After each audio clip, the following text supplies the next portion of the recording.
வணக்கம் ரதி. காவிரி நீர்பிடிப்பு பகுதிகளில் தொடர்ந்து கனமழை பெய்து வருவது காரணமாக தமிழகத்திற்கு திறந்து வரும் தண்ணீரானது படிப்படியாக அதிகரிக்கப்பட்டு கடந்த 21ஆம் தேதி முதல் தமிழகத்திற்கு உபரி நீர் வர தொடங்கியது. குறிப்பாக ஒகேனக்கல் வந்தடைந்த நீர், அதனைத் தொடர்ந்து மேட்டூர் அணைக்கு வந்தது. மேட்டூர் அணை நீர் மட்டம் 117 அடி, அதன் தொடர்ந்து 118 அடி. அதே 29ஆம் தேதி மாலை அணையின் முழு கொள்ளளவான 120 அடியை எட்டியது. இதனை அடுத்து அணைக்கு வரும் நீர் முழுமையாக உபரி நீராக வெளியேற்றப்பட்டு வருகிறது.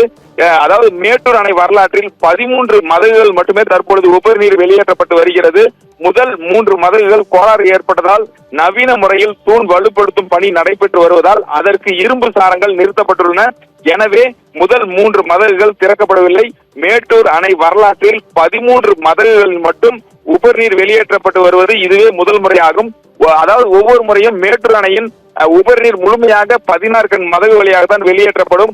ஆனால் தற்பொழுது வரலாற்றிலேயே முதல் முறையாக மேட்டூர் அணையில் 13 மதகுகள் மட்டுமே தண்ணீர் வெளியேற்றப்பட்டு வருகிறது.